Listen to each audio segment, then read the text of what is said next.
Le plaisir, il est immense, le bonheur intense. On est très content de vous retrouver pour parler sport sur notre chaîne SOS Docteur TV. Nous parlons des thématiques, bien sûr, avec le point sur la manche allée du championnat national de football de première division. Oui, les clubs, les joueurs sont en pause. Nous profitons pour faire l'analyse des performances des équipes du top 7, bien sûr, dans notre magazine.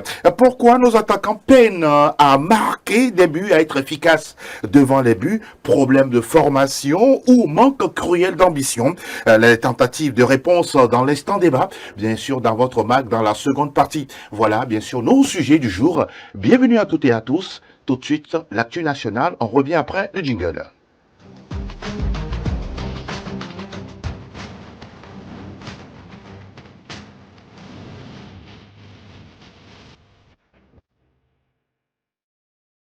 C'est une joie de vous retrouver pour parler toujours de l'actualité sportive sur SOS Docteur TV. Nous prenons le soin et bien sûr le plaisir de saluer nos invités en plateau. Charles Daenesto de l'équipe sportive est avec nous. Bonjour Charles et encore une fois merci de répondre à notre invitation. Bonjour Angelo, c'est toujours un plaisir pour moi de partager le plateau avec les confrères et les consultants pour décortiquer l'actualité nationale. Comment ça se passe dans votre rédaction? Non mais tout va bien. On est en attente du prochain sélectionneur des éperviers. Ah oui, c'est le sujet. En tout cas, dans les coulisses, on attend de voir qu'en tout cas, la fumée blanche très très bientôt. David Oulouni également est avec nous. Bonjour David. Bonjour monsieur. Comment vous portez-vous aujourd'hui? Je me porte très très bien. Ah oui, vous êtes prêt pour décortiquer tout ça? Comme d'habitude. Comme d'habitude. Merci beaucoup. Messieurs, on va y aller pour parler bien sûr de cette manche allée, le point bien sûr de la phase allée du championnat D1 Lonato avec bien sûr la SCK qui termine en première place à la fin bien sûr des 13 premières journées. La question qui vient tout de suite ou l'interrogation, Charles, cette équipe de la SCK, pour ne pas trop en tout cas contourner, est-elle à sa place vu le parcours, les matchs, les performances de l'équipe cette saison? Non, mais je pense pour une équipe championne sortante, c'est mérité ne serait-ce que à l'intersaison, de garder toujours sa position de leader. Oui. Ça prouve qu'on est en train de travailler dans une vision donnée, puisque lorsque vous commencez quelque chose et que vous maintenez la barre à un niveau, ça veut dire que vous avez un plan pour la suite. Maintenant, je pense qu'au vu du parcours de la SCK durant ce championnat, c'est vrai qu'au démarrage, la SCK était un peu parmi le top 5, en allant tout doucement, jusqu'à finalement chipper la première place à l'Étoile filante. L'Étoile filante qui, entre-temps, aussi avait cédé cette place-là à l'AS Barracuda. Donc, dès que l'AS Barracuda, dès que la SCK a eu l'avantage de prendre ce fauteuil-là, c'est fini. Elle est restée dedans, oui. Même si derrière, il y avait Asco qui a voulu menacer, mais quand même, je pense que à la fin de cette phase allée, la SCK a montré tout le vivier dont son effectif regorge. On sait que le meilleur buteur n'est pas de ce club-là, mais quand même, on a vu pratiquement que ce soit Marius Glo, Jules Aziamale, on a vu tous les joueurs qui ont essayé de marquer un but dans cette compétition, c'est pas mal. Ça veut dire que c'est une équipe qui peut surprendre à tout moment. Cette équipe de la SCK, oui, il y a une seule défaite sur les 13 premiers matchs de la phase allée. On pourra dire qu'il y avait de la maîtrise, il y a de l'équilibre. Cette équipe, c'est où elle va? Et franchement, cette équipe, pour moi, c'est pas encore ce qu'on attend d'eux.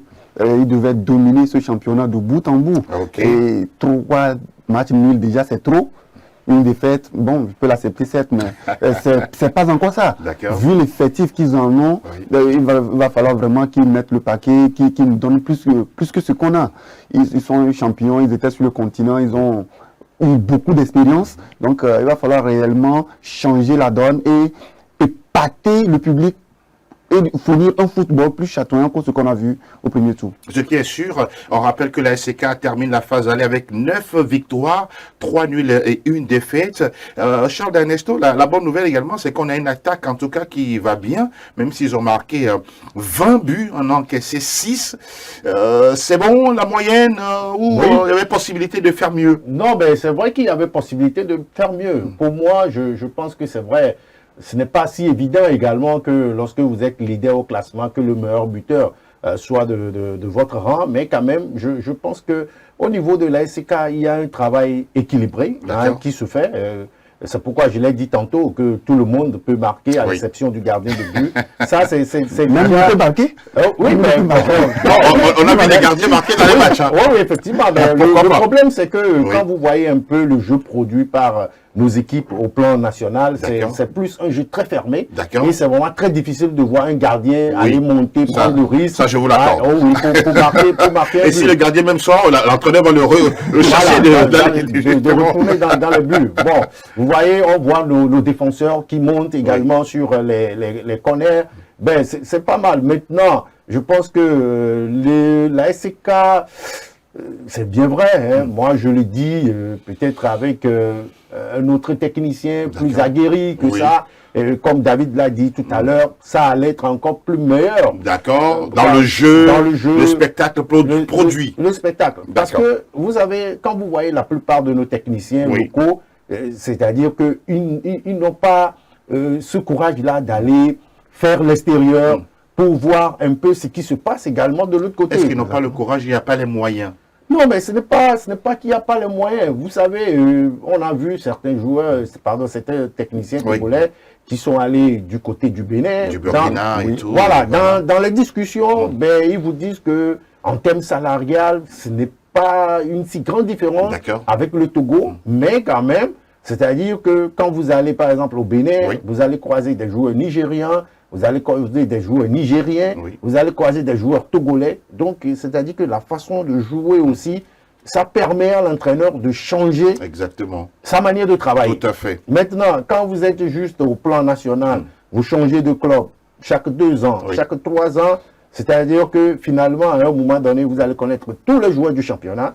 Et c'est ça même qui fait que le jeu est fermé. Parce que quand vous prenez ce joueur-ci, vous allez dire, il dribble de ce côté. Tout est prévisible. Voilà. Donc, ce qui fait que lorsque l'on va avoir cette touche de l'extérieur, c'est-à-dire nos entraîneurs qui sortent, de nouvelles qui opportunités, reviennent, voilà, on va voir un changement dans la manière de gérer le match. Par exemple, il y a de ces attaquants, il y a de ces milieux de terrain qui, il manque juste un peu de tact au niveau de l'entraîneur pour que ce joueur-là fasse plus. Donc, ce n'est pas limité, mais quand vous n'avez pas d'autres opportunités pour apprendre, vous pensez que ce que vous faites, c'est ça qui est meilleur, alors que vous pouvez faire mieux. Maintenant, 20 buts... Vous allez chuter là-dessus? Oh oui, 20 buts, je pense que la SCK peut faire mieux. Et maintenant, 6 buts, bon, ce n'est pas si mauvais que ça en 13 journées. 6 buts encaissés. En tout cas, pour cette équipe de la SCK, comme vous l'avez dit, en 13 matchs. En tout cas, c'est moins de buts pris, en tout cas, par match pour cette équipe de Médecins à Metokolo King. Charles a relevé quelque chose tout à l'heure. Je voudrais avoir votre avis là-dessus. Quand on prend justement le classement des meilleurs buteurs, oui, il n'y a pas... En tout cas, le meilleur ne vient pas de la SCK. Pourtant, c'est l'équipe qui est en tête du championnat. Comment cela s'explique selon vous? On a déjà vu, la SCK regorge en elle beaucoup de joueurs qui ont cette capacité d'aller marquer des buts. Et ils l'ont fait. Il a parlé de Golo, de Julien Damani, tous ces joueurs-là qui ont déjà montré beaucoup de choses ailleurs et d'autres dans le club où ils sont actuellement. Et on a vu, ils ont beaucoup marqué, ils ont marqué 20 buts. 20 buts, les 20 buts sont dispatchés petitement, de côté. 1, 2, 3, pratiquement sur 6, 7 joueurs, 8 joueurs différents. Azamalek qui est en tête avec 3 buts, le meilleur buteur du club. C'est pas bien. C'est pas bien. Et on continue dans ce sens-là. C'est pas possible qu'on ait un club qui n'a pas ce buteur patenté dont tout le monde parle et que les milieux de terrain viennent glaner cette place-là, c'est-à-dire de force ou de gré aux attaquants. Et c'est pas possible. Il va falloir réellement que les coachs puissent rehausser le niveau de ces attaquants-là, travailler face au but réellement pour que la seconde partie, on puisse avoir beaucoup de buts. La seconde partie qui va être très, très, très déterminante pour toutes les équipes. Parlons-en, on parle maintenant d'Asco de Kara avec cette équipe également pour l'instant qui est deuxième au classement. Les Condona qui, on pourra dire, cette saison, ils ne sont pas aussi trop décrochés, mais ils sont toujours dans la danse. Cette équipe d'Asco, sur votre analyse, sur la première partie de saison, qu'est-ce que vous ressortez? Asco a tenu le fil comme il le faut. Il a essayé de suivre le rythme de la SCK. Parce qu'aujourd'hui, qu'on le dise ou qu'on l'accepte ou pas, la SCK, c'est l'équipe là qui tire toutes les autres équipes. Et ils ont essayé de montrer beaucoup de choses. Et l'ASCO aussi essaie de suivre le rythme. On essaie de voir. ASCO est en train de bousculer un petit peu la SCK. Certes, mais il y a cette manière de faire les choses que la SK a les moyens qu'ils ont à leur niveau, les bons joueurs qu'ils ont à leur niveau, qui ne permettent pas à ASCO de leur devancer dans le contexte un peu footballistique. Et on voit des techniciens des deux côtés. ASK il a un buteur qui dépasse les buteurs de la SK. La squad des buteurs qui dépassent les buteurs de la SK. Ça veut dire déjà qu'il y a quelque chose qui se fait au niveau de la SCO pour pouvoir aller embêter réellement la SK. Mais aujourd'hui, il va falloir que la SCO aussi puisse colmater les brèches. Il y a des joueurs à des postes qui ne tiennent pas le coup. S'il y a possibilité de trouver d'autres joueurs pour étoffer ce groupe, ça serait très bien pour eux. Cette équipe d'ASCO, est-ce qu'elle vous a convaincu sur la phase aller? Non, pas du tout. Pas du tout, dans la mesure où quand vous voyez déjà le recrutement au début de saison, je pense qu'il y a eu l'arrivée de pratiquement 8 nouveaux joueurs. Exactement, dont Souleymane Koulibaly, on a également Dipanda, Orogafo Souleymane, voilà, entre autres. Ça veut dire que Claude Klidje, quand vous voyez un peu le technicien Lambert Yawamani, vous comprendrez que le monsieur, il est arrivé, il avait son style en Côte d'Ivoire, il est arrivé au Togo, après analyse, il voit qu'au Togo, on joue un jeu fermé. Et lui aussi s'est engagé à jouer un jeu fermé.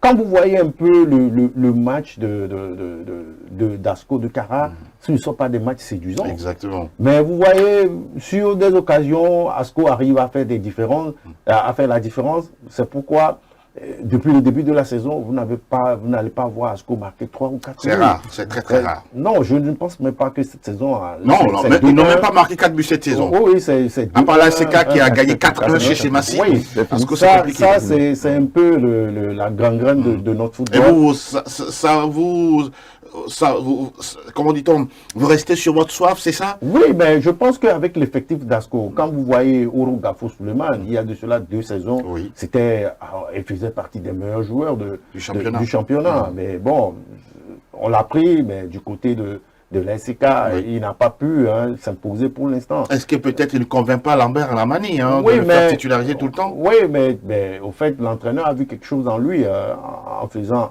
son transfert vers Asco de Kara. Ou peut-être c'est le style de jeu, le profil du jeu de l'Asco qui ne convient pas au Gafo. C'est possible aussi, parce que quand vous voyez, pourquoi je dis... vous avez écrit que Asco a une performance en deçà. Quand vous voyez les matchs d'Asco, parfois Asco souffre avant de gagner. Oui, quand vous voyez face à l'Étoile filante de Lomé, on a vu comment le but a été marqué. Exactement. Et quand vous voyez... Face à l'AS Bina, c'était compliqué. Même face à Dito. Effectivement. Les 2 buts ont été marqués après 80 minutes de jeu. Donc ça veut dire que parfois l'équipe peine à s'imposer. Exactement. Maintenant, Asco est 2e au classement. Asco revient un peu de loin parce que la saison dernière, Asco n'a pas pu terminer sur le podium. Cette fois-ci, elle est dans l'ombre de l'ASK. Donc ça veut dire que peut-être l'ambition hier. Vous voyez, le constat est clair que la façon dont nos équipes évoluent à domicile, ça fait que quand elles montent au niveau international, elles n'arrivent pas à s'imposer. Parce que quand vous jouez, on est dans un championnat amateur, quand vous n'arrivez pas à vous exploser, a inscrit un grand nombre de buts face à des joueurs ou bien à des équipes professionnelles. Ça vous suit. Ça vous suit. C'est très difficile de marquer. Vous avez vu contre RS Berkane à Lomé, Asco, ASK, pardon, a su maîtriser l'adversaire, mais au retour, on a vu ce que ça a donné. Donc ça veut dire que il faudrait remonter un peu les niveaux du championnat à travers les clubs, à travers les équipes. Et ça, c'est le rôle des entraîneurs. Je pense qu'il est très important que nos entraîneurs ne restent pas dans ce schéma, parce que ça se joue comme ça. Nous aussi, nous allons Il faut révolutionner. Il faut révolutionner. Et c'est CDF Akuno qui a révolutionné le championnat congolais. Sauf que... Oui, mais ils en ont payé le prix. Ils en ont payé le prix, parce que c'était une équipe qui a joué à un jeu ouvert sur tous ces matchs. Et tout le monde a vu ce que ça a donné. Et ça a attiré le public. Ça a attiré le public et ça marquait aussi. Exactement. Mais derrière aussi, bon, il y avait ce petit souci défensif là. Ce qui fait qu'en fin de saison, l'équipe est redescendue. Vous voyez, et du coup, le championnat est revenu encore à son niveau normal. C'est regrettable, mais bon, je pense que il faudrait que, comme généralement la direction technique nationale organise des cliniques pour les techniciens durant cette phase-là, qu'ils puissent décortiquer réellement ce qu'on est en train de faire au plan tactique pour améliorer le jeu des clubs. Apporter du nouveau, bien sûr, au niveau des équipes. Asco qui termine la phase avec 14 buts inscrits, 6 buts encaissés. C'est un peu ça, 14 buts en 13 matchs. Très loin hein, du leader. Oh, c'est très loin, c'est très loin. On va parler d'une équipe là qui surprend, en tout cas qui fait, on pourra dire c'est un vent de fraîcheur au niveau du classement. Il s'agit d'Unisport qui est là, bien sûr, avec ses performances également. Unisport qui est classé 3e et Unisport, justement, on se pose la question de savoir, cette équipe-là, elle a de l'ambition ou bien elle va se révéler comme une équipe capable d'aller bousculer et la SCK et Asco cette saison? Unisport, c'est une équipe qu'on connaît déjà. Dans les certaines années passées, ils étaient sur le continent, si je me rappelle bien. Ah bon. Et ils ont essayé de bousculer cette hiérarchie. Ils étaient deuxième au classement. Sauf que c'est souvent dans deux scies. Unisport, cette année, une saison c'est bon, une autre saison c'est pas bon. Et pourtant, on vous dit qu'il y a beaucoup de gens qui sont autour du club, qui ont de l'argent pour s'occuper de l'équipe. Mais ça ne vient pas, ça ne se voit pas. Et cette année, c'est comme s'ils ont changé de vision. C'est ce que vous sentez? Oui. D'accord. Et au début du championnat, c'était pas ça, mais après certains réunions, l'arrivée d'un nouveau coach aussi. L'arrivée du coach, il a permis à cette équipe-là d'évoluer convenablement et de permettre au public de venir suivre du football. Ils essaient au moins de pâter un tout petit peu. Pas comme les équipes de l'année passée. Cette année, ils sont là. C'est l'équipe qui attire plus le public actuellement. Et l'Unisport, comme vous l'avez déjà souligné, ils ont beaucoup de personnes derrière qui soutiennent cette équipe-là financièrement. Ça veut dire que s'ils ont changé d'ambition et ils veulent être encore sur le continent, attention à Asco et à ASK, ils vont franchement les bousculer. Il n'y a que 6 points entre ASK et Unisport. Ça va faire franchement qu'ils puissent revenir, ne plus perdre de matchs comme ils l'ont fait, ne plus vendanger des matchs comme ils l'ont fait au début du championnat et essayer de colmater les brèches aussi de certains côtés. Pourquoi pas? On sait qu'aujourd'hui, s'il n'y a pas de but, on accuse les entraîneurs qui ne travaillent pas trop avec les... Avions-nous ces entraîneurs-là capables d'aller bousculer ces joueurs-là pour qu'ils puissent marquer des buts? C'est la question qu'on se pose. Le coach de l'Unisport peut-il réellement permettre à son équipe, à ses attaquants, d'aller marquer des buts? C'est ce qu'on attend. Si possible, ils ont dans leur effectif beaucoup d'attaquants qui peuvent faire l'affaire. Ils n'ont qu'à maintenant travailler beaucoup et à la fin, on verra ce que ça va donner. On attend de voir, puisque Unisport n'a marqué que 12 buts en un et c'est 10. Ah oui, il y a un problème d'équilibre qui se pose, Charles. Effectivement. Ben, vous savez, Unisport est un club ambitieux. D'accord. Seulement que en début d'année, on n'a pas vite senti que les académiciens de Koulundé avaient voulu vraiment s'imposer dans ce championnat. Déjà avec un entraîneur ghanéen, on a bien démarré le championnat, ne serait-ce que cette affaire d'équipe qui ne s'est pas déplacée lors de la deuxième journée face à l'ASK. Les 3 points là qui se sont envolés aujourd'hui allaient peut-être permettre à cette équipe-là de mieux s'imposer au niveau du classement. Maintenant, derrière, vous allez voir pourquoi je parlais d'un problème d'organisation. Vous allez voir que derrière, il y avait un entraîneur adjoint qui a assumé l'intérim sur 3 ou 4 matchs, jusqu'à ce qu'on ne ressente vraiment le besoin d'engager un vrai technicien qui peut faire l'affaire. Et vous voyez, avec l'arrivée de Chini Abataba, sa première sortie, c'était une défaite à Kara.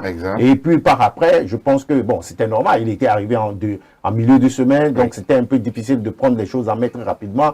Et juste après, vous avez vu qu'il a réglé la machine, et puis ça a huilé, et maintenant, ça prend forme. Ce qui est bien, ça veut dire que l'effectif qui était là dès le départ, c'est avec le même effectif là. C'est le même effectif. Que l'entraîneur a poursuivi. Sauf qu'entre-temps, il y a Ouattara Moutarabou qui est venu apporter son expérience à cette équipe-là. Et vous voyez que ça marche. Sans vous mentir, en début de saison, lors d'une réunion au niveau du siège de la FTF, le président de la FTF a bien dit que tous les clubs, les responsables de clubs, ont fait comprendre que eux tous ont l'ambition de jouer les premiers rôles cette saison. Et ça se fait sentir dans le championnat. C'est vrai qu'il y a certains qui sont sérieux. Oui. Et puis, bon, et tout cela, ce n'est rien. C'est par rapport à l'enveloppe que la CAF met désormais à la disposition des clubs même qui jouent les tours préliminaires. C'est ça qui fait bouger tous les responsables de clubs. Et maintenant, pour Unisport, je pense que c'est vrai, il y a encore du travail à faire. Oui. Heureusement qu'il y a 3 semaines pour Chinua Bataba, oui, que beaucoup peut-être ne connaissent pas. C'est un entraîneur qui a fait Ange de Moitié, oui, qui avait fait du résultat. Tout à fait. Et il avait fait Foupa de... Non, pas Foupa. Il avait... Non, pas avec Biketi. Il avait fait Soutoubois. Il avait fait Soutoubois. Et puis bon, là, c'est quelques soucis administratifs. On rappelle que c'est un enseignant de PS. Hein? Oui, c'est un enseignant de PS. Il a fait l'option football. Exactement. Et après, il était à Bikenti. Il a secondé Adika Maouli là-bas. Oui. Et bon, après, c'est un peu un retrait. Et finalement, je pense que l'occasion lui est donnée aujourd'hui de démontrer voilà, et c'est ce qu'il est en train de faire à travers le travail. Mais je pense qu'il faut faire extrêmement attention pour la manche retour, parce que là, il peut y avoir des surprises désagréables par rapport à ces, comment dit-on, au leader et puis à son dauphin. Parce que l'équipe ne commence pas s'imposer, à prendre bien sûr ses marques. Voilà. Il faut se méfier de cette équipe d'Unisport de Colonet avec ces joueurs que vous avez notés tout à l'heure, Ouattara Motsalabou, il y a Farouk Mama ou encore Ashraf Adoro, sans oublier également Manaf Urobody. Voilà en tout cas le noyau de joueurs dont dispose un certain Bataba Balakimoué. On a terminé avec cette équipe d'Unisport. On évolue dans le classement pour parler désormais de l'AC Barracuda, une équipe également qui a été tout feu tout flamme en début de saison à juste titre. On a compris que la pré-saison a été très très bien faite et tout doucement, bon, c'est un peu dégonflé, mais bon, après tout, quand on regarde cette équipe de l'AC Barracuda, on sent qu'on non seulement veut aller chercher le titre, mais qu'il y a un dispositif en place, il y a du jeu, il y a un plan de jeu, il y a des certitudes simplement. L'AC Barracuda a montré beaucoup de choses au début du championnat.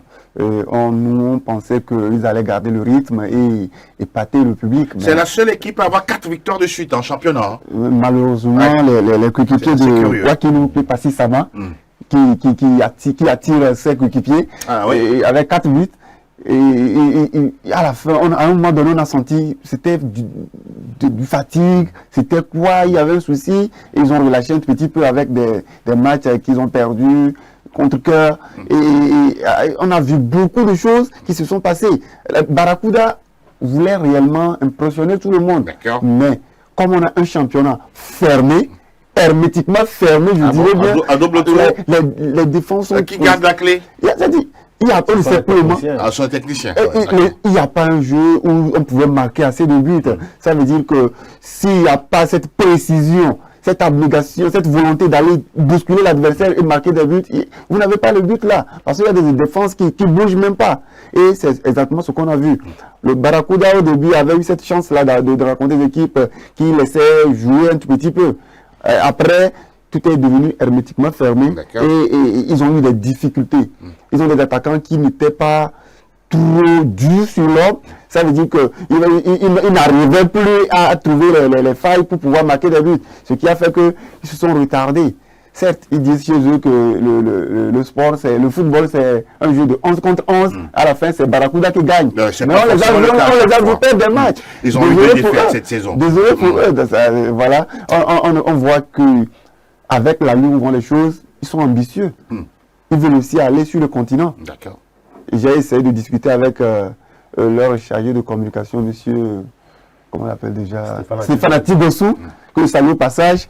Il disait que cette année, ils ont des ambitions, certes, mais ils ne veulent pas le dévoiler. Mais en parlant avec lui, je sais pertinemment qu'ils veulent aller sur le continent. On attend de voir. On rappelle que dans cet effectif, il y a des joueurs comme Mensa Ala ou encore Emmanuel Ataba. On parle justement de ces joueurs-là qui sont dans cette équipe avec Kossi Djen Adenion. Aujourd'hui, ce qui plaît dans sa faveur, c'est parce qu'il est dans le club depuis de nombreuses années. Il connaît les rouages de l'équipe. C'est ce qui permet de mettre une patte sur cette équipe de l'AC Barracuda.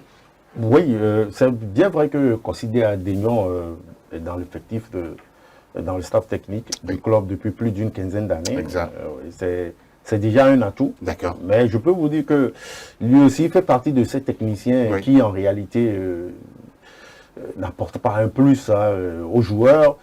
Vous voyez, avec Vincent Allah et puis le second, Emmanuel Ataba, je pense que ça fait 5 et 4 buts. Exactement. Je vous dis, peut-être avec un autre technicien, ces jeunes-là allaient marquer plus de buts. Parce que quand vous voyez un peu le jeu, le contenu du jeu de l'AC Barracuda, vous sentez que l'équipe a de la jeunesse. D'accord. L'équipe peut faire quelque chose, mais la consigne donnée est tellement respectée que ça n'explose pas. Vous voulez dire que les joueurs n'évoluent pas sur leur plan naturel? Effectivement. C'est-à-dire que quand vous voyez un peu le jeu de l'AC Barracuda, c'est un jeu qui est plus défensif qu'offensif. Tout au long de cette phase allée. Mais comment font-ils pour marquer? Non, Ils ont marqué 12 buts. Oui, mais vous voyez, ils ont marqué 12 buts. 12 buts. Le premier, il est à 20 buts. Il est à 20 buts. Oui, mais c'est ce que je dis. En 13 matchs. Oh oui.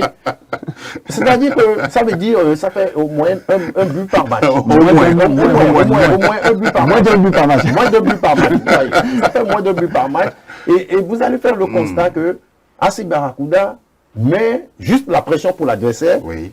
Quand l'équipe marque un but, c'est fini.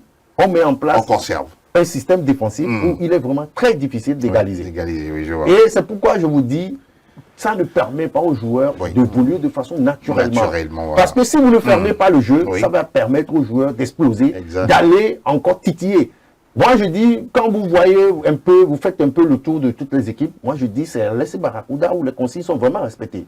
Avec l'entraîneur, c'est un jeu très défensif. Dès que vous arrivez, l'occasion s'est présentée, vous inscrivez le but, c'est fini. On ferme la boutique. Vous allez voir les deux attaquants qui descendent appuyer le milieu de terrain. Carrément. Et c'est fini. L'adversaire a de la peine. passer. Et finalement, vous allez voir que les ballons sont juste dégagés par l'adversaire parce qu'il n'y a pas de faille. À la fin, vous direz que c'est les 3 points qui sont essentiels. Oui, ce sont les 3 points qui sont essentiels. Maintenant, vous allez faire le constat que sur les rencontres où, notamment, vous avez vu face à l'Étoile filante, quand AC Barracuda a encaissé le but, il a été difficile d'égaliser. Parce que on est dans un système où c'était défensif. L'adversaire a eu la chance de trouver la faille très rapidement. On ne veut pas ouvrir. On ne veut pas ouvrir, mais on reste dans le système dans lequel nous évoluons pour aller titiller l'adversaire. Non, mais vous voyez, c'est pour cela que je dis, on peut aider Consigné Adénion avec un entraîneur très futé, où on va demander aux joueurs d'ouvrir le jeu, d'aller marquer des buts. Et maintenant, quand vous sentez que la situation va être un peu difficile, vous fermez. Quand vous voyez, vous allez voir, il y a les meilleurs défenseurs qui sont passés par l'AC Barracuda. Sous l'AS Togopor. Urosama Hakim, par exemple. Il y avait un autre également qui a été retenu par Paolo Duarte en son temps. Mais ça veut dire qu'on a de bons défenseurs. Maintenant, il faudrait aussi donner la chance aux attaquants de s'exploser. Et c'est très important. Et surtout avoir du spectacle sur les différentes rencontres de première division. Ça demande vraiment aux joueurs de pouvoir donner le meilleur d'eux-mêmes et surtout leur potentiel naturel. Messieurs, on évolue pour parler désormais de l'équipe de l'Étoile filante qui, en début de saison, ça commençait très bien. À un moment donné, on pourra dire tomber dans ses travers. C'était compliqué de pouvoir gagner des matchs avec Tony Agbessi, entre-temps, qui a copé de carton rouge, a laissé la place à quelques d'autres qui géraient. Mais on finish, l'Étoile qui finit dans le top 5. On pourra dire que cette équipe de l'Étoile est à sa place ou pas à sa place selon vous? Faras Tchabou et ses coéquipiers ont fait ce qu'ils pouvaient faire. À leur place, on dirait, c'est pas ce qu'ils désirent, là où ils désirent être. Ah bon, vous savez leur ambition? Au début du championnat, on a tout vu. Ils voulaient vraiment, réellement être au sommet. Mais malheureusement, ils ont rencontré plus fort qu'eux. D'accord. Et aujourd'hui, ils essaient de faire avec ce qu'ils ont. Et on voit une équipe de l'Étoile filante qui est toujours ambitieux, avec des supporters très très chauds sur le terrain, qui veulent pousser cette équipe à aller au-delà de ce qu'ils peuvent faire et gagner des matchs. La dernière fois, on a vu, quand ils avaient eu une victoire au niveau de l'Omnisport de Lomé, on a vu cette ambiance de l'Étoile filante où tout le monde était très content et exactement ce qu'ils voulaient. Mais ils n'avaient pas les joueurs pour. Je reviens toujours sur ça. Ils n'ont pas les joueurs pour. On a des ambitions, certes, mais on n'a pas les joueurs pour. Il va falloir réellement trouver ces joueurs pour pouvoir évoluer convenablement comme on veut. Et je reviens un tout petit peu sur ce que vient de dire Charles. Les défenses sont un peu hermétiques. On est obligé de faire quoi? Un peu ou sont hermétiques? C'est pas un peu hermétique. Si c'était tout hermétique, il n'y aurait pas à avoir de buts. Si en une journée on marque 12 buts en 7 matchs, 13 buts en 7 matchs, ou des fois même 15 buts, ça c'est le top pour l'instant en 15 matchs, c'est que les défenses sont hermétiquement fermées. On a marqué. Et donc c'est pas peu. On a marqué, on ne peut pas trop dire que c'est automatiquement fermé. C'est à mi-fermé, on dirait. Okay. Et on voit déjà qu'il y a ces attaquants-là qui arrivent au moins à trouver les filets. C'est déjà bon. Mais l'étoile filante, à part Faras, qui essaie de bousculer les trucs là marqués ils ont marqué 12 buts ici, j'aime bonne mémoire. Okay. Et c'est Faras qui a marqué 7 buts. Attention, ça veut dire qu'il n'y a plus personne dans cette équipe qui peut permettre à cette équipe-là de gagner des matchs. C'est pas bien. Il va falloir réellement que les entraîneurs travaillent sur ce côté-là et permettre à ces joueurs-là de pouvoir avoir cette lassitude d'aller trouver les filets. Vous avez parlé longtemps du profil du jeu, la stratégie du jeu, la qualité du jeu des entraîneurs qui n'osent pas, qui ne veulent pas révolutionner justement leur système de jeu. Avec Tony, vous voyez autre chose, sans langue de bois? Oui, avec Tony, je pense qu'on a vu quelque chose d'autre. Tout comme à Espoir de Zion. Espoir de Zion et Ben Adjapa. C'est quelque chose d'autre. Maintenant, le problème de l'étoile filante, je pense que l'étoile filante a commencé la saison avec une équipe jeune. Tout à fait. Une équipe qui n'a pas encore l'expérience. Et ça, le coach le reconnaît. Voilà, qui n'a pas encore l'expérience du championnat de 1. Division, oui. Et puis, une équipe qui subit aussi la pression de son public. Mais le public de l'étoile filante, c'est un public très exigeant. Et moi, je trouve pour une équipe jeune, ce n'est pas bien de mettre assez de pression. C'est bien, on a commencé la saison avec 3 victoires d'affilée. C'était bien. Mais quand le revers a commencé, c'était inacceptable. C'est-à-dire qu'on n'a pas accepté que les défaites s'enchaînent. Parce que l'étoile filante a eu la chance de commencer ce championnat avec des joueurs qui sont pratiquement, des équipes pratiquement, qui sont du même niveau que l'étoile en ces périodes. Maintenant, quand les cadors ont commencé par faire sortir la tête un peu, je pense que ça a commencé par être un peu difficile.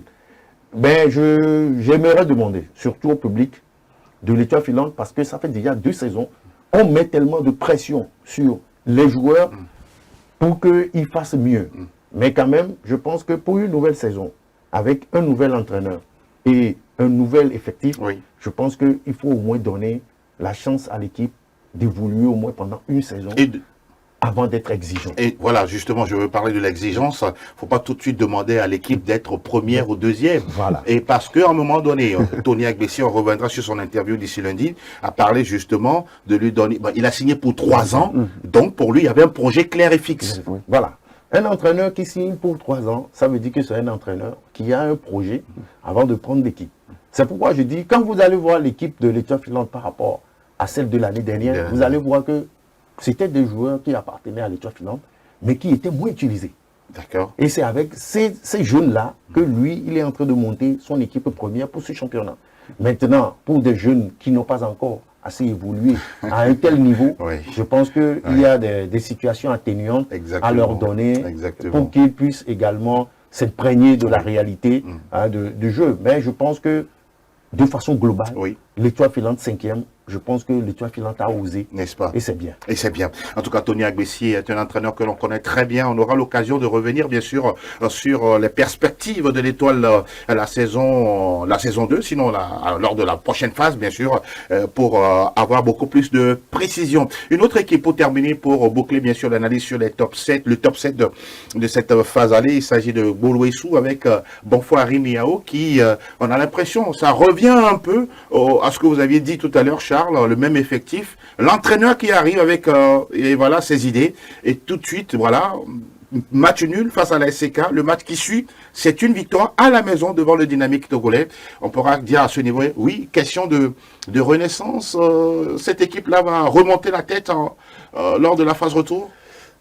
Je suis partagé par rapport à cet objectif assigné à Bonfoy Miao, parce que tout le monde sait que le championnat togolais n'est pas un championnat sur lequel vous pouvez miser pour dire à telle date, je peux être ici. Oui. On a vu, on a vu la défaite surprise de Lasco face à Dito. Oui. Personne ne s'attendait. On a vu la défaite de l'Inseca. Face à Espoir. Voilà, ce sont des situations comme cela qui arrivent. Mais ce qui est regrettable, c'est qu'au niveau de Boulay-sous-des-Lacs, on est en train de jouer 13 journées de championnat et on est à 3 entraîneurs.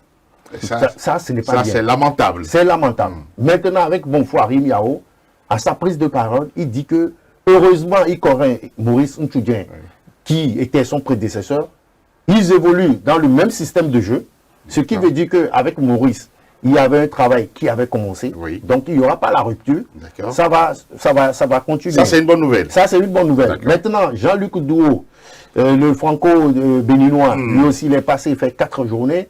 Je pense que c'est une seule victoire en 4 journées, 2 matchs nuls et puis une défaite.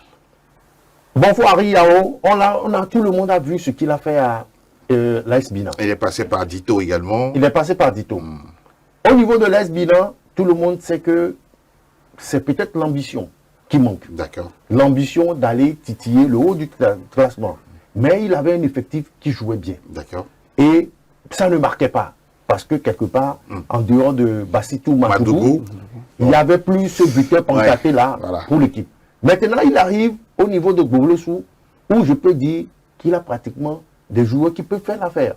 Très bien. Déjà, il y a Tondoro Cissé, le gardien de but qui fait à 60% de matchs pour cette équipe.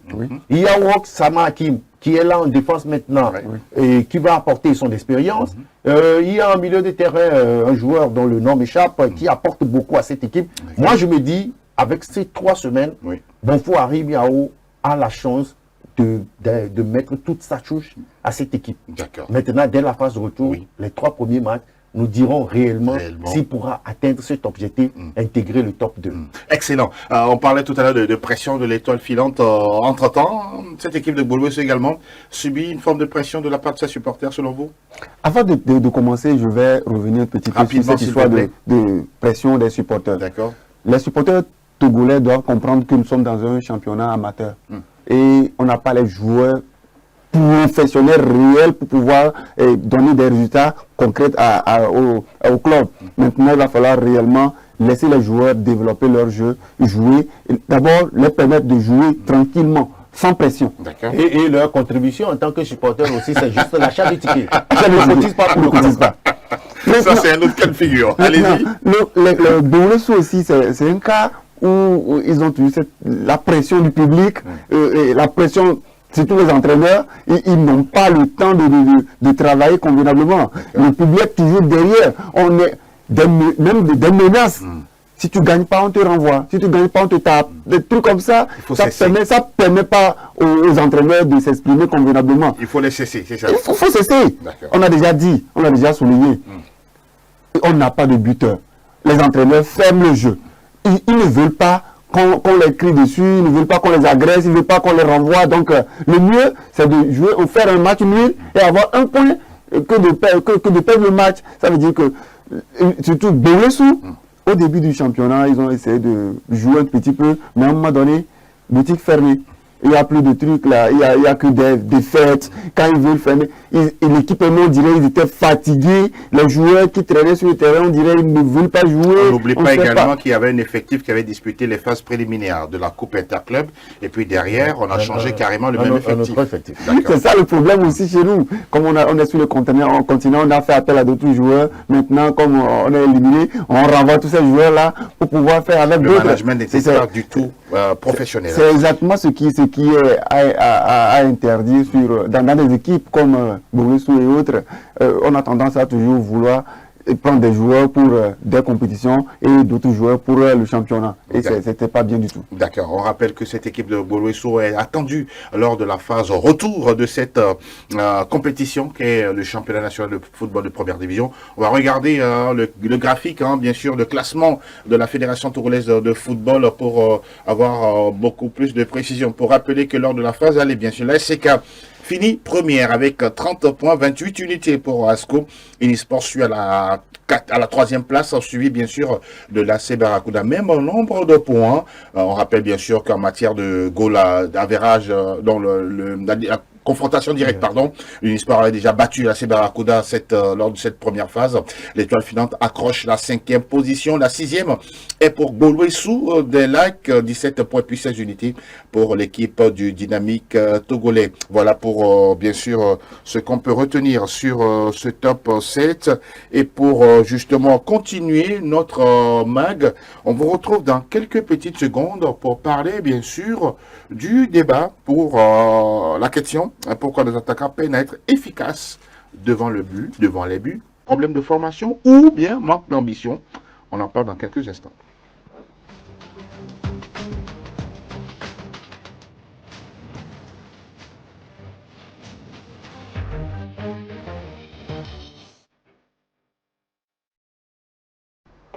On en parlait tout à l'heure, très peu de buts marqués bien sûr lors des différentes journées de championnat. Les meilleurs buteurs en tout cas, sinon le duo de buteurs pour la phase aller, c'est bien sûr Urobode Arissou et puis Faras Chamo. Les deux ont inscrit 7 buts sur 13 matchs. Charles, justement on parlait de ça, vous avez noté tout à l'heure les défenses qui étaient bouclées, fermées et tout.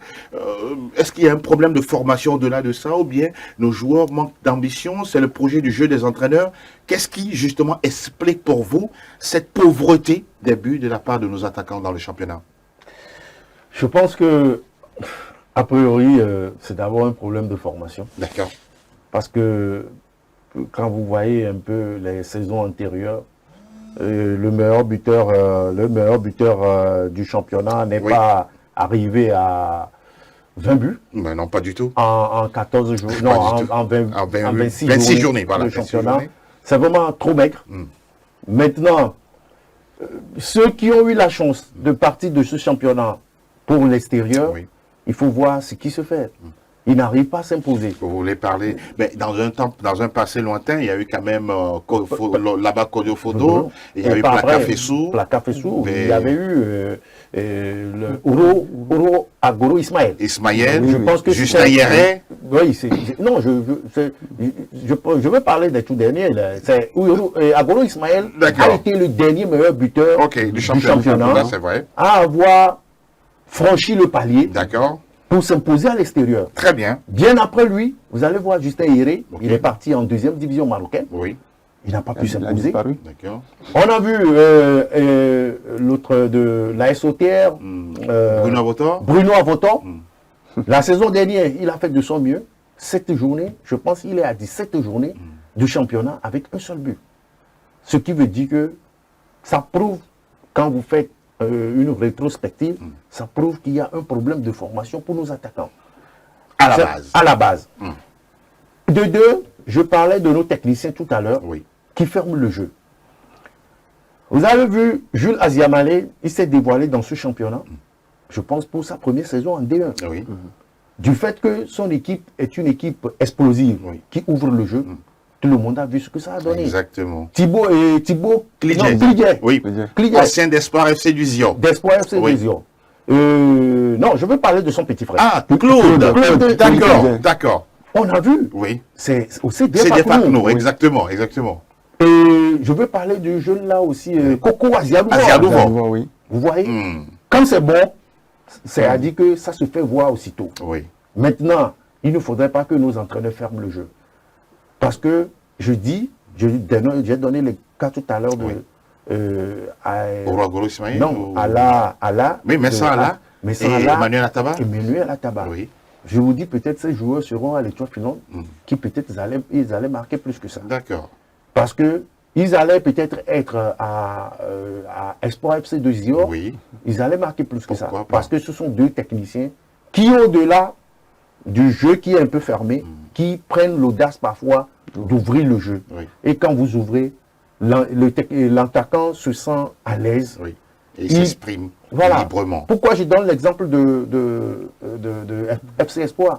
Vous avez vu le but inscrit par Drouamé Maouli Klimi la fois dernière à l'Esbina, Bina. vous Thierry. sentez qu'il y a du talent. Oui, Maintenant, je pense Dramé, il est à 3 ou 4 buts. oui, c'est comme ça. Il marque même sur coup franc. Voilà. Ça veut dire qu'il y a du talent. Maintenant, comment polir ce talent-là Exactement. pour devenir l'oiseau rare? Ça, c'est être dans un plan de jeu approprié aux joueurs. Voilà. Et je pense que ce travail-là revient plus. Quand c'est manqué au niveau des centres de formation, je pense qu'il revient aux entraîneurs de faire ce travail. Malheureusement, nous sommes dans un championnat amateur où l'entraîneur ne peut pas se donner plus que le temps qu'il a. Sinon, je pense que si on organise des séances d'entraînement pour les attaquants, peut-être dans la matinée, dans les clubs, ça peut donner quelque chose. Alors, sur les clubs, à l'intérieur des clubs, on a souvent des entraîneurs de gardiens, on a des entraîneurs, on a des kinés, on a tout ce qu'on a, mais rare de voir des entraîneurs spécialistes attaquants. Est-ce que le problème aussi n'est pas à ce niveau-là, David? On n'a pas les moyens pour avoir les entraîneurs dans tous les compartiments. Tout est lié à l'argent? Non, tout est lié à l'argent. On est dans un championnat amateur. Il n'y a personne qui peut faire ce travail de façon volontaire? Malheureusement, on a un attaquant farouche qu'on connaît dans le temps qui est à la tête d'une équipe actuellement dans notre championnat. On parle de qui? De l'équipe de Semassi. Oui, Oloufade Adekambi. Oloufade Adekambi. D'accord. Et c'est pas possible que même chez lui, il manque de joueurs qui pour l'instant, il a son joueur, Oloufade Arissou, qui est meilleur buteur. Certes, avec combien de buts? Bon, peut-être c'est l'exception qui confirme la règle. Trop maigre. Le joueur que moi je vois qui essaye de bousculer un tout petit peu les choses, c'est Ouro Bassitou. Non, Madougou Bassitou. De l'AS Bina. De l'AS Bina. Malgré le mauvais temps de son équipe, l'actualité de son équipe la performance n'est pas là. Qui n'est pas du tout bien. Oui. Lui, au moins, il a marqué 5 buts. D'accord. Imaginez si son équipe était au milieu du classement. Oui. S'il avait cette lassitude d'aller bousculer l'hierarchie, ce monsieur allait nous sortir quelque chose d'excellent. Au-delà justement de la responsabilité des entraîneurs, est-ce que vous ne trouvez pas que les attaquants aussi manquent d'ambition? Je l'avais déjà souligné. Il va falloir réellement que ces attaquants travaillent. Mais, est-ce qu'ils ont cette volonté d'aller travailler? Et la volonté, elle est où? Elle est passée par où? Et puis un temps, il est vrai que beaucoup vous disent, on ne joue pas pour de l'argent, mais à un moment donné, il faut jouer pour être vu et pour pouvoir vraiment percer et aller à l'extérieur. On ne va pas tout le temps lier les choses à l'argent, le travail à l'argent. Non, ce n'est pas l'argent concrètement. Je dirais que nos attaquants ont les pieds lourds. Excusez-moi le terme, mais c'est des attaquants qui ont les pieds lourds. Ils n'arrivent même pas à marquer des buts. L'explication vient d'où? Ils ne travaillent pas. D'accord. Ils ne travaillent pas. J'ai senti que vous voulez réagir. Oui. Oui, allez-y. Ben, vous dites le travail. Oui. Qui va faire le travail? D'accord. Ben, l'entraîneur, pardon, l'attaquant, il doit avoir quelqu'un pour travailler avec lui. Ok.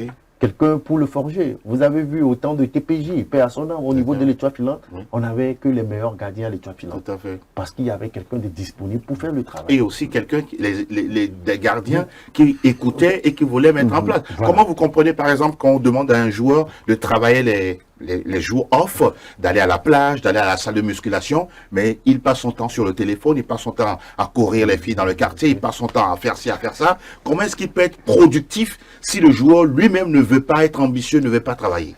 Oui, vous savez, les gardiens, ils ont cette chance. D'accord. Aujourd'hui, il y a même un centre qui forme carrément les gardiens de but. Le problème pour les défenseurs, qui a cette idée, ce génie-là, d'organiser des séances uniquement pour les défenseurs. Il n'y en a pas. Il n'y en a pas. Pour le milieu de terrain, il n'y en a pas. Pour les attaquants. Nos clubs même manquent ne serait-ce que de matériel. Oui.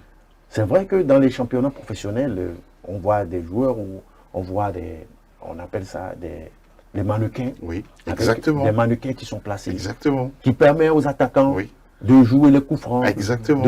Mais combien de clubs, par exemple au Togo, disposent de ces mannequins pour permettre, ne serait-ce que aux joueurs de travailler ce genre de sidérés. Voilà. Seul. Ça veut dire le joueur même, il demande à l'intendant qu'il a besoin de ces matériels-là. Il n'y en a pas. Donc vous voyez, c'est vrai. Tout est lié. Tout est lié. On parle de joueurs un peu paresseux, c'est vrai, mais je pense qu'il faudrait aussi, à un moment donné, qu'on arrive à organiser ce genre de séances oui. pour les milieux de terrain, pour les attaquants. Les latéraux. Aujourd'hui, on parle de latéraux modernes. Oui. Il faut monter. Absolument. Mais au Togo, on a du mal à retrouver, ces latéraux-là. Bien sûr, on en a presque. Voilà. Même en équipe nationale, on en souffre. Voilà. Donc, c'est-à-dire que c'est un travail de tous les jours. Vous avez parlé tout à l'heure, c'est qu'on est dans un championnat amateur où au niveau du staff technique, même il y a des staffs techniques, vous n'allez même pas trouver un médecin. Ce sont des kinés. Bon, ça c'est nous. Ce sont des soigneurs.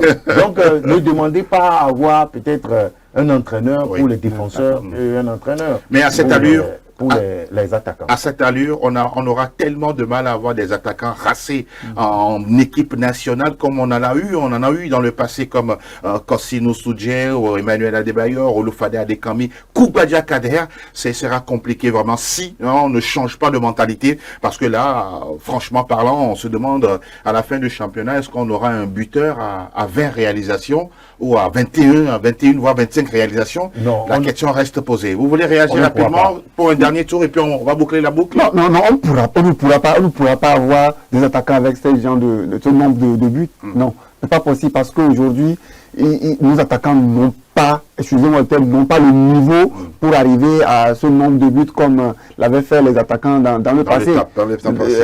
Aujourd'hui, on voit des attaquants. Ils travaillent, ils veulent réellement marquer des buts. Mais ils ont cette volonté d'aller marquer des buts. Mais il n'y a pas les conditions. Il n'y a pas les conditions. Les conditions ne sont pas réunies pour qu'ils puissent marquer des buts comme l'avaient fait les autres dans le passé. Excellent. En tout cas, ce débat va continuer sûrement chez vous, bien sûr sur les différentes plateformes, parce que oui, quand on prend le temps d'acheter son ticket pour aller voir un match de football, c'est pour regarder certes des buts du spectacle, mais pour l'instant, oui, il y a ce gros travail qui reste à faire de la part de tous les acteurs. On attend de voir bien sûr la suite. On rappelle que oui, la reprise du championnat, ce serait le 21 prochain.